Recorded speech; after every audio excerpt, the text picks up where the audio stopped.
When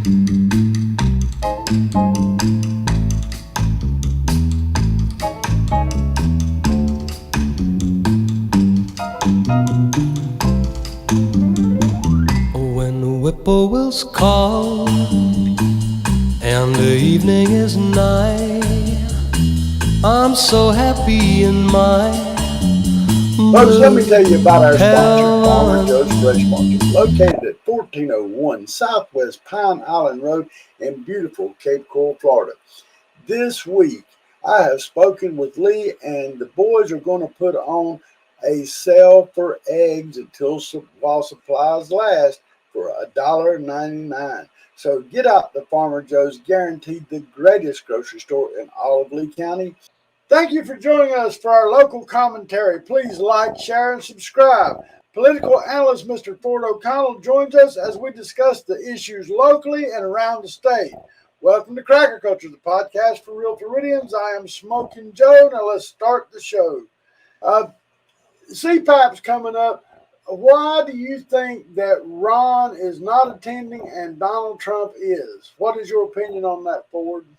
Well, the Conservative Political Action Conference, which Ron, believe it or not, spoke at last year, really is Trump-friendly territory. And frankly, the way that Ron has been making news, I think it was a political calculation and probably is not a smart one not to attend, because when this CPAC is over, there will be a straw poll.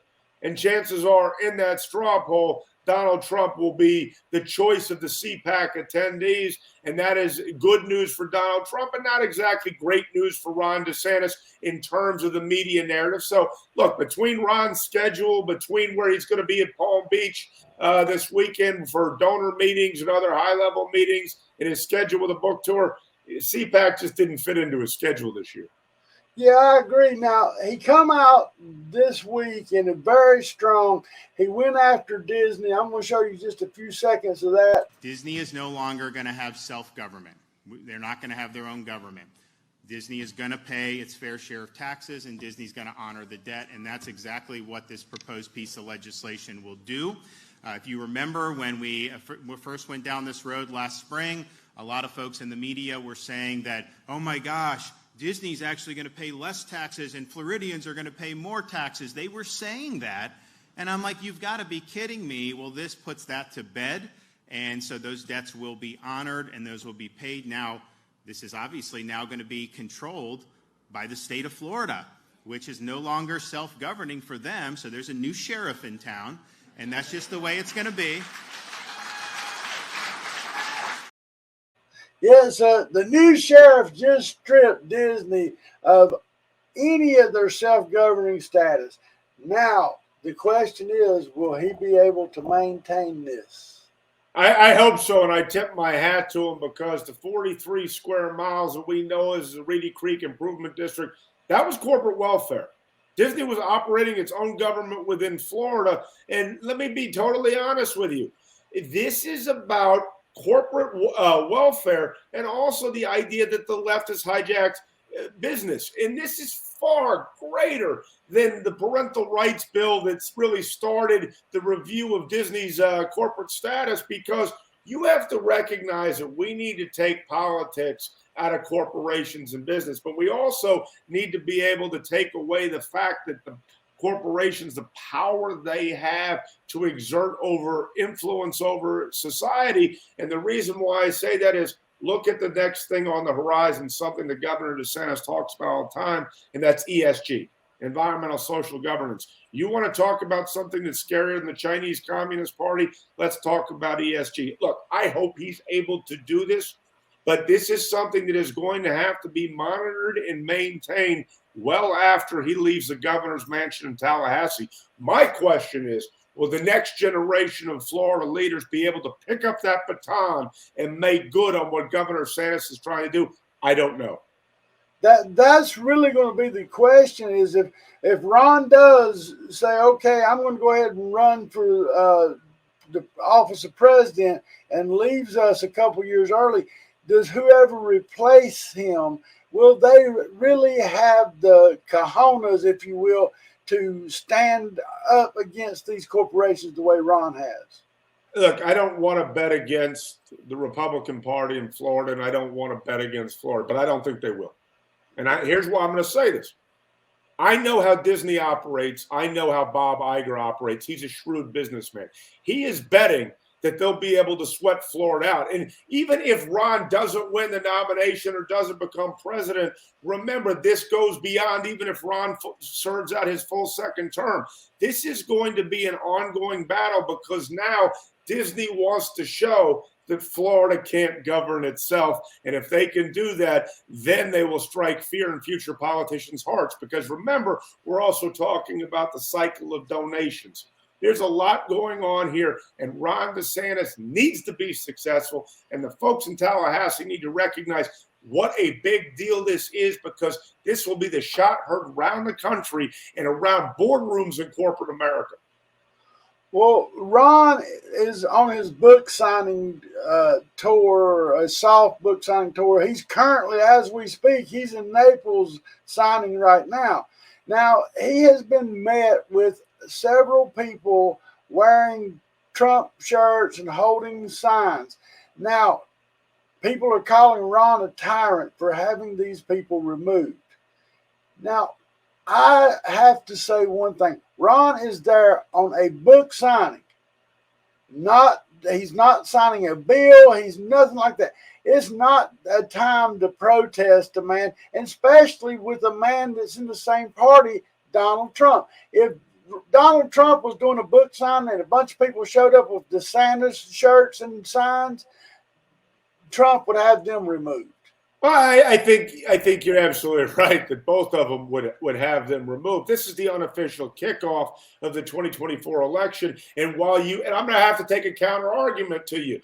You say it's a book signing. I look at this book that DeSantis has put out, The Courage to Be Free, Florida's Blueprint for America's Revival. And I'm going to be honest with you, it's a 2024 policy statement. And Ron has found a way, at least as of right now, to run for president without officially throwing his hat in the ring. Let's go back to last week. He goes to New York, Philadelphia, Chicago to talk about crime. He was at the Four Seasons in Palm Beach meeting with donors last weekend, and this weekend I believe he's going to be at the Breakers dealing with potential 2024 donors as well. He's running for president. He just isn't officially running for president, but the idea that he is somehow a tyrant for pushing people aside who are trying to, sole purpose is not to have a conversation but to disrupt. Look, I agree with Ron DeSantis in doing that because Donald Trump will do the same.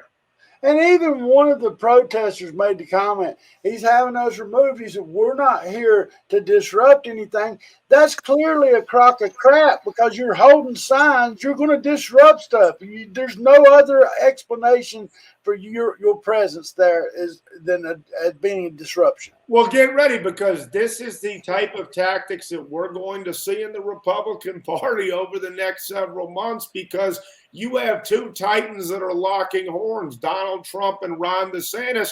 And in Florida, that's home to both of them, you're going to have some, how shall I say, Hatfields and McCoys. And that's just what we're going to be living with because we both know whether it's Donald Trump or Ron DeSantis, those are the two people that can save America from the depths of hell that Joe Biden has sunk us in. Well, like I said, I don't understand why people are so, you got to like Trump and hate DeSantis. You got to like DeSantis and you hate Trump. I like both of them. I'm happy with both of them. And I'm going to reserve my right to say who I want to be president until that time comes. I would approve of either one of them being president. Would I like Ron to stay as my governor for a couple more years? Absolutely. So, and these people that can't differentiate between the great Trumpism or what they call them, the sanctimonious, I don't understand. They got to be a conservative first. Look, I agree with everything you say, and I am all Florida first as well. And whoever wins is good for Florida and will certainly be great for the nation. I'm not taking a side in this bar brawl, if you will, until I have to, and because I want to see the horses run, because I believe these two men give us the best way forward for this country. But I'm also selfish, like you saying, you know what? I'm very, very concerned about Florida should Ron DeSantis be no longer governor. And you said it, what you just said brought this to mind. You said a bar brawl, if you will. Let me say, to me, this is just like two of my good buddies that are having a disagreement. I'm going to let them work it out. And when it's all said and done, then we can all be friends again. I don't know why nobody else can see it that way. And I totally agree with you. I just hope that this, all the fights that are taking place or disputes or disagreements across Florida and the country among Republican and conservative activists, I hope they recognize that when the dust settles and you have Trump or you have DeSantis, that we have to turn around and recognize that it's an all hands on deck moment, because essentially we are talking about 5 states that we've got to win for a Republican to take over the White House. They have to remember that when the fighting's done, if your guy doesn't win, that you can't take your ball and go home like a wussy. You've got to get back in this game and fight. Well, I want to talk about taking your ball home like a wussy. This past weekend, Brian Wright hosted a Legacy of Leadership Awards dinner with the keynote speaker being Florida Lieutenant Governor. They had 210 people in attendance. If you didn't get the invite, it's a good chance that you're probably not part of the establishment. Ford, did you get an invite? No, I did not get an invite, so I am. We know that where I sit with at least the establishment of Lee County, on the establishment front. Look, I just don't like these divisions that go on in Southwest Florida, and I really don't like how they are manifesting themselves in Lee County, because this doesn't benefit anyone. And to your point, if you got an invitation, you're probably part of the establishment, and that's unfortunate. This division within us has to stop, because it's only harming Lee County. And a lot of people would go be the devil's advocate and say that I'm the division. I only point out what they're doing. I'm not trying to divide nobody. The truth is, if you're corrupt, you need to answer up. That's right. Corruption should know no political party. And if you have an R next to your name and you're corrupt and people find out about you, you need to be held accountable, because if you don't hold people accountable, the corruption's only going to get greater. It's just like crime. It's how ridiculous bail reform laws are. I worked in 2 DA's offices, and I will tell you, when people don't fear the consequences, they're only going to commit more crime. Well, now, Brian Wright come out and posted on social media against a Wink News piece done on the local REC. And he made a point to state, this the local Republican Executive Club. This is not the Republican Party. He threw in the division there, and all over a resolution. Who we just interviewed, Dr. Joe Sansone. And Joe Sanson's resolution, it passed, and it's actually several other counties are picking it up. But Bob Wright had to make the point to say that people should have, that Republicans didn't believe in this, and that people should have the right to choose whether they want the jab or not want the jab. And, if you want to fight that fight, I want to ask Bob Wright's opinion on abortion. Look, I hear what you're saying about consistency in policy, but something I do want to make clear, I didn't like that Wink piece the way it was framed either myself. But what I will say is that you have to understand, you say, well, this is not the Lee County Republican Party. I hate to tell you, the Lee County Republican Executive Committee is the official body of the Lee County Republican Party. So right there, he has to be a little bit more clear, because that is creating division when you absolutely lie, because it is the only official body of the Florida Republican Party in Lee County. And what they're trying to circumvent it. They're trying to form new groups and new cliques, and they're getting all the establishment candidates on one side, all the grassroots people on the other side, and where do you meet in the middle? Well, let me take it back to what I said about the ongoing brouhaha between Donald Trump and Ron DeSantis. What did I say about taking your ball home? That's the problem. And this is that at a micro level. And that can't happen. There was an election. You may not like the people who won. They won. And when you chip away at them because you don't like them, you hurt the Republican Party in Florida and you hurt Lee County specifically. This is supposed to be where we live and the place that you love. And when you do that, you're just hurting your community. And what you're saying is it's all about power and you're selfish and you're the one who has to be in charge.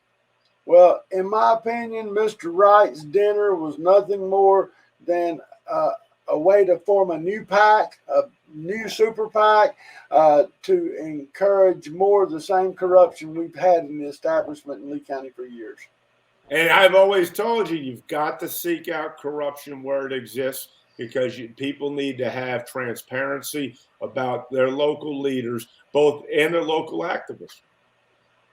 Well, Ford, I want to move on down to their education. Now, data just released from the Department of Education shows a decline in Lee County's graduating students, almost 2.6%.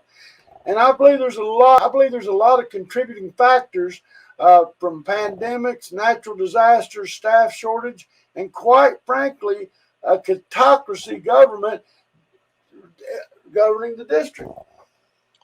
Well, this is going on around the nation, as you know, not just in Lee County, but it's our home. And look, this isn't good. The question is, what are they going to do to fix the situation? And as you've stated, it doesn't appear that they're going to do anything to fix it, and that's a problem. Well, I don't know how we expected to affect change when the very powers in charge refused to acknowledge the public's concerns. Well, I think that this is why every time you dig your head into the local school board meetings, that is a type of active citizenry people need to be doing. You need to know exactly what's going on. And if people aren't asking questions, and you're right, you're not going to stop the corruption, and you're not even going to fix basic problems that we actually may all agree upon. Yeah. Well, for the public to know, I did receive an email today from Attorney Bruno, the school board's attorney, and that my concerns for the sunshine violation have been turned over to the legal department, which tells me that she don't want to touch it. She needs to hire a higher management to look into this. So we'll see. Any news about the $1? Because the $1 seems just as bad as the allegations, because that's what they are, allegations that are being turned over. I mean, that should just set off alarm bells. I mean, I don't know if you've noticed, when was the last time you walked to the dollar store? Nothing in the dollar store even costs $1. Especially not 3.5 acres. Well, we've got our problems all over in Southwest Florida. Ongoing right now, I'll just tell you folks, they just reconvened from lunch. Collier County is currently reviewing the permit for the Gay Pride event in Cambier Park. The county has repeatedly stated that the drag queen show is inappropriate. Ford, this is crazy what's going on in Collier County today. It is. And, look, this is where you're looking at your county commissioners and your city council and you're saying, hey, you're going to have to at some point, make some serious decisions here about which way you want to go, because clearly this is a situation in Cambier Park that is going to drive people crazy.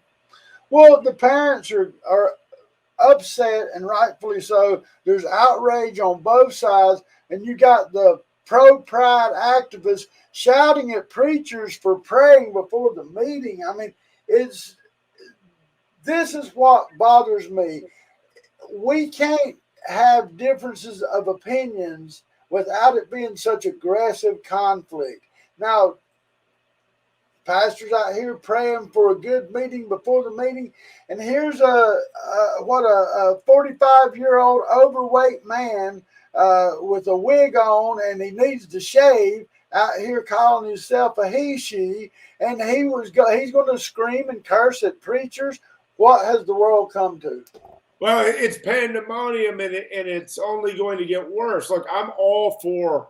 I'm a free speech absolutist, but I do think that there does need to be a certain level of civility, and you can't be screaming at each other, because a lot of times when I hear people that want to have censorship, what they're telling me is, I just don't agree with what you say, not whether or not you should be able to say it. And that is the entire concern. Whatever happened to the golden rule? If you're going to go and protest somebody, expect them to be protesting you as well. And that's where we're at. I mean, we have to recognize that we don't all agree on the same values and the same ideals, but we do have to live together. And living together and being civil to one another is important if we're going to continue to keep Southwest Florida as great as it is. Well, like you said, we've got to be civil to each other. That's something we got to respect each other. While I respect your right to be a homosexual, you should respect my right to raise my child not to be influenced by that until they're old enough to make a informed decision. Look, I think you're absolutely right. And we also have to remember, when we're talking about people under 18, we're talking about people that are not adults. And there's a reason why they are given a different set of rights, and it's about what is also age appropriate. Look, that's just what we know. And I think that that's what has to happen. Unfortunately, even moving beyond, same-sex issues and drag shows, you see this all the time. The reason why the left wants to influence the youngest of us in our generation, in our society, is because their brains aren't fully informed. And they know that if they're able to sway the youngest in society to the Marxist agenda, so to speak, overall, that they'll be able to have converts for the rest of their life. Well, I look at the members on both sides, and when I look at the people that are pro the drag queen show, I just don't believe that Tara Newhole is a Protestant. Yeah, again, it's not what aligns with my religious values as well. And, very similar to yours. We discuss this all the time. People are going to say what they say, but I do think that it's important to realize that not everybody has the same values. And that is why you have to have freedom of speech, is because of the exchange of ideas. I agree with you. I'm a Protestant, and that's not right. And it's certainly not right for kids under the age of 18. That's why in Florida, you're seeing what became the parental rights bill trying to be extended to 8th grade for this very reason that you just mentioned. Well, and what the citizens of Naples have said is move it to a different venue where children aren't exposed to this. And I agree with that. It should be, if they want to have what you do privately is fine with me. Well, as you know, my mother lives down in Naples, and I'll be the first to say this. Naples does have a large gay community. I think that the answer is very simple, is that you do move it to a different venue. Yeah, but that's not what they refuse. The city is even conceded, like, you can have the Pride event, just not the drag queen show, because it's too sexually explicit. The Pride promoters refuse to give up the drag queen show. And that's usually how activism works. They're going to push the envelope as far as they can. I think that the right answer is exactly that. You can have a Pride event, but you can't have a drag show, because, again, the number of people. We know what Campier Park is. That's where everyone comes. Come on, you know exactly who the target audience is in that area. Yeah, look, man, I tell you. My mother lives right near there. I know exactly. Well, while I believe people have the right to participate in whatever sexual activity they choose, it should never be in a venue where children are exposed. I agree with you. Let me just say one more thing. I'm very libertarian on that point of view, in the sense that what you do and who you align yourself, affiliate, that is your own business. But at the same time, in the public square, knowing specifically where younger and children are going to be, that's something that you now have to pay attention to, because, again, they're not adults. Adults can make those decisions. Children can't. We have to talk about what is age appropriate based on their formation as adults. Well, a lot of Lee County residents have asked the question, if Collier rejects the drag queen permit, or the permit allowing the drag queens, shouldn't this set a precedent for the liberal mayor of Cape Coral to do the same? Well, we've been having these battles all over Florida. We saw what happened down in Dade and Broward with respect to drag shows and where they could be and who could go in them. And this is something that the 67 counties of Florida and the various municipalities are going to be arguing for quite some time. Yeah, I just think it's, as a mayor, I don't think I wouldn't ride around with a Confederate flag on the front of my car, nor would I ride around with a gay pride flag on the front of my car. I think that's a bad decision for Mayor Gunter over in Cape Coral when he participates. Well, I think you make a great point, because when you are a mayor, much like when you are a governor, you have to represent everybody. And when you start doing that, what you're saying is you are taking sides. We could say the same with some that are riding around with Ukrainian flags as well. I agree. And well, Ford, I guess we're going to wrap up the local show until next week. Thank you again for your participation and all your knowledge. Folks, I'm Smokin Joe. Please look out for the people in the community and do the right thing by your community. Love, peace, and gator grease. We'll see you soon.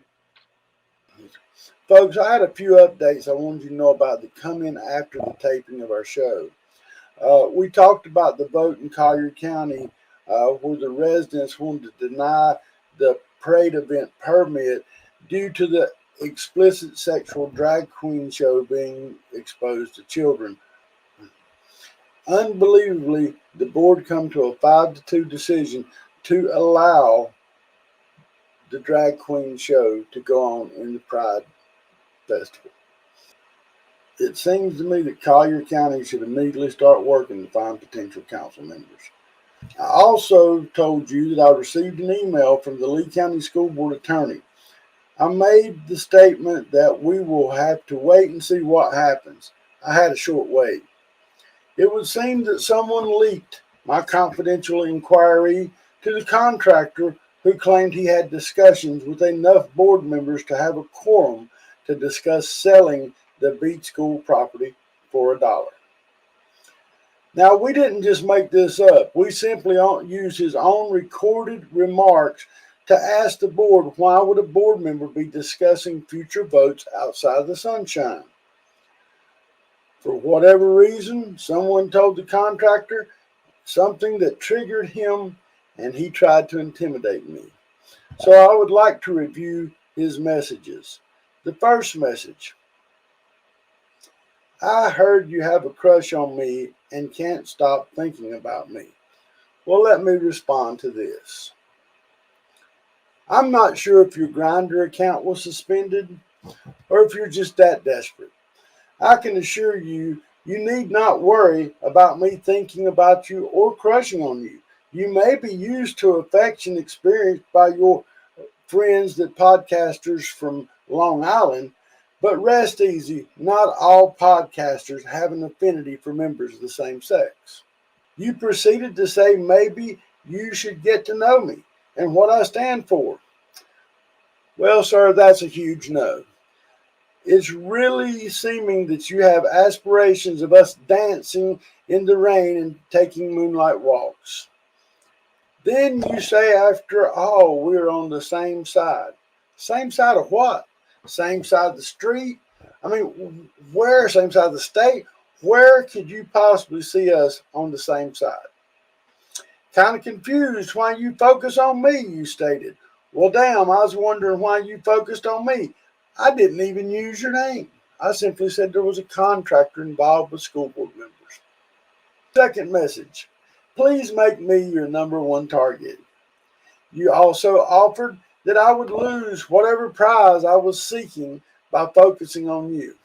Sir, if I was seeking a prize, I would never settle for a booby prize, so you can rest assured that you're safe. In your next message, you told me to call you anytime, but you won't, you said. You informed me that everyone who makes a difference in Lee County knows that I won't. Well, I'm sure they are very proud to have you as their spokesman, sir. However, if I did call you, you would be so kind to tell them so they would know I wasn't full of shit. Well, this is a generous offer and it's hard to pass, but I believe that I'll let my own actions speak for themselves just as yours are speaking for you. You wanted to talk and ask if I had a crush on you, was your final statement. I hope this answers your question. And as far as the crush, I would never be another garment in your closet. Thanks for watching, folks. We love you. Love, peace, and gator grease. I'm Smokin' Joe.